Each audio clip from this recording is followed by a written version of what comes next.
각종 사생활 폭로와 악성 댓글에 시달리고 있는 배우 한예슬이 안전한 침묵보다는 침묵하지 않는 쪽을 선택하겠다며 허위 사실을 유포하는 유튜버 등에 대한 고소에 나선다고 오늘 밝혔습니다. 유튜브를 둘러싼 이런 법적 다툼이나 논란이 어제 오늘 일이 아닌데 어떻게 봐야 하고 어떻게 대응해야 할까요?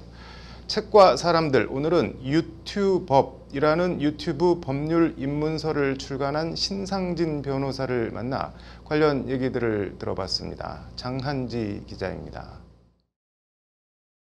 DMC 미디어가 지난 16일 발표한 2021 소셜미디어 시장 및 현황 분석 보고서에 따르면 우리나라는 세계에서 아랍에미리트에 이어서 두 번째로 SNS를 가장 많이 이용하는 국가로 나타났습니다. 이런 가운데 1인 평균 월 이용 시간은 유튜브가 1627분으로 압도적으로 가장 많았습니다. 분야와 장르를 가리지 않고 유튜브가 주는 자유분방함과 창의성, 정보에 이용자들이 열광하고 있는 겁니다. 유튜브 시대, 그러나 그 빈만큼 이른바 뒷광고 논란이나 아니면 말고식의 자극적인 표현, 악플 전쟁 등 그림자도 갈수록 짙어지고 있습니다. 언론사 사내 변호사로 7년째 재직 중인 신상진 변호사가 유튜브와 법의 합성어인 유튜법이라는 저서를 출간하게 된 배경이자 이유입니다. 1인 미디어 유튜버 같은 경우에는 법적인 문제가 발생했을 때 조력을 받거나 아니면 그 문제 자체를 사전에 예방하기가 굉장히 어려운 측면이 있거든요. 그래서 이 공통된 쟁점을 가지고 제가 좀 쉽게 풀어보면 어떨까라는 생각을 가지고 이 책을 기획을 하게 됐고, 책은 유튜버를 위한 법 안내서라고 소제목을 갖고 있는데 머릿말에서 신상진 변호사는 저는 기라성 같은 경력의 변호사도 귀감이 될 정의로운 변호사가 아니라고 솔직하게 적고 있습니다. 하지만 콘텐츠를 만드는 분들 가까운 곳에서 그 고민과 노고를 보아왔고 열심히 콘텐츠를 만들고도 비난의 화살을 받는 일이 없도록 조금이나마 도움이 되고 싶었다는 게 신 변호사의 담백 솔직한 출간의 변입니다.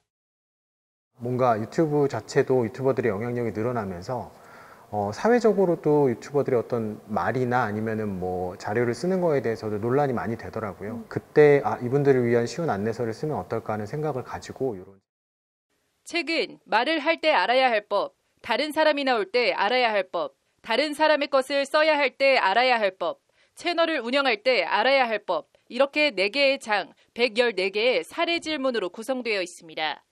적어도 그런 법이 있는지 몰라서 못 지키는 경우는 없도록, 몰라서 피해를 보는 경우는 없도록 하자는 건데 대표적인 경우가 유튜브에서 뜨거운 논란이 됐던 이른바 뒷광고 문제입니다. 첫째로는 이제 잘 알지 못해서인 것 같습니다. 그러니까 의도적으로 광고를 그 광고 사실을 전혀 모르게 숨기는 유튜버도 있지만 단지 이제 잘 안 드러내고 이 정도면은 뭐 단순히 이제 정보를 덜 전달하거나 아니면은 뭐 잘 안 드러나게 뭐 방송을 하는 것 정도로 문제가 있을까 조금 과장하는 정도인데 그렇게 생각하시는 분들이 있더라고요. 신상진 변호사는 그러면서 뒷광고가 만연했던 이면엔 법의 사각지대가 있고 일부 유튜버들이 이를 악용한 측면도 있다고 지적합니다. 표시광고법상에는 이제 사업자, 그러니까 판매하고 의뢰를 받아서 하는 유튜버보다는 사업자의 처벌을 중심으로 하고 있어서 문제가 생겨도 어떤 처벌이나 불이익을 당하지 않기 때문에 이게 큰 어떤 경계심이나 이런 거 없이 좀 뒷광고가 만연을 했었던 것 같아요. 당장은 이득을 보는 것 같아도 이런 뒷광고는 해당 채널에 대한 이용자들의 신뢰 저하, 그리고 구독자 수 감소, 결국은 채널 폐쇄라는 부메랑으로 돌아올 수 있다고 신상진 변호사는 경고합니다. 감정적으로도 굉장히 배신감을 많이 느끼시는 것 같고 그런 뒷광고 자체가 채널 뭐 구독자 수나 아니면 조회수를 그러니까 신뢰도랑 직접적으로 관련이 돼 있어서 떨어뜨리는 이유가 되기 때문에 이에 대한 솔루션으로 책에서는 뒷광고보다는 솔직한 앞광고가 낫다며 솔직하라고 조언하고 있습니다. 더불어 뒷광고에 대한 책임 소재와 법적 규제도 명확히 할 필요가 있다고 신 변호사는 말합니다. 단순히 이제 신뢰하는 대상에 대한 배신을 넘어서 이게 뭔가 법적인 규제가 필요한 지경에 이르렀다라고 하면 그 부분에 대해서는 단순히 이제 소비자의 몫으로만 남겨놓을 것이 아니라 적정 규제도 필요하다고 생각을 합니다. 책은 또 유튜브의 고질적 문제로 지적되는 자극적 표현이나 악의적 비방, 허위 폭로, 그에 따른 사생활 침해와 정신적 피해 문제에 대해 상당 부분을 할애하고 있습니다. 보통은 이런 콘텐츠 자체가 내밀한 사생활에 관한 문제에 치중해 있는 경우가 많더라고요. 성적인 문제라든지 아니면 개인의 거래 관계라든지 이런 거에 치중하는 경우가 많은데 이런 사생활에 관한 폭로성 내용은 그 자체로 사생활 침해가 될 수도 있고 네. 그리고 그 내용에 따라서는 바로 허위 사실 적시의 명예훼손이 될 수가 있습니다. 아무리 조회수를 높이기 위한 거심을 감안해도 용인할 수 있는 한도를 넘어선 콘텐츠들이 너무 많이 넘쳐난다는 것이 신상진 변호사의 지적입니다. 구독자나 조회수를 늘리기 위해서 자극적인 표현을 쓰시는 분들이 많아요. 그러니까 정말 상욕이라는 표현까지 쓰시는 분들이 있는데 그런 표현을 썼을 경우에는 이제 모욕죄에 해당을 하게 돼서 특히 연예인 등 유명인에 대한 이른바 비방 장사를 통해 조회수나 구독자 수를 늘리려는 얄팍한 장사 속이 분명히 존재한다고 말합니다.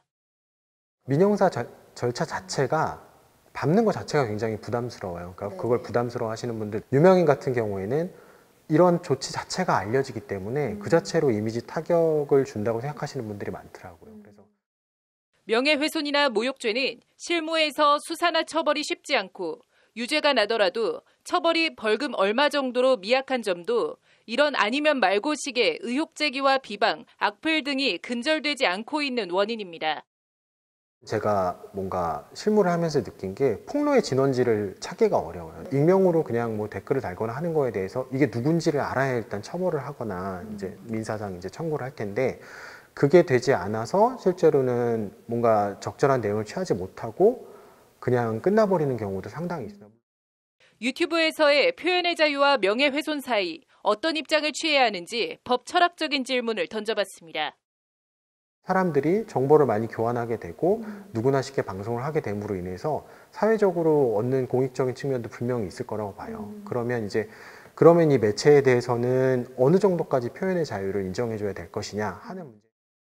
기술의 발달을 통한 표현의 자유 신장, 그로 인한 사생활 침해 논란, 어디까지 용인해야 하고 어디서부터는 처벌해야 하는지 등 아직은 과도기적 단계에 있다는 것이 신상진 변호사의 진단입니다. 결국에는 이 매체의 발전 상황을 따라서 규제가 이루어져야 되기는 하지만 아직은 이 규제 자체에 대해서도 표현의 자유와 선을 어디까지 정해야 될지에 대해서도 아직은 좀 과도기에는 있는 것 같아요. 최근 이외에도 초상권이나 저작권, 콘텐츠 제작 계약서 작성 방법, 상표, 세금 문제 등 다양한 문제를 망라하고 있습니다.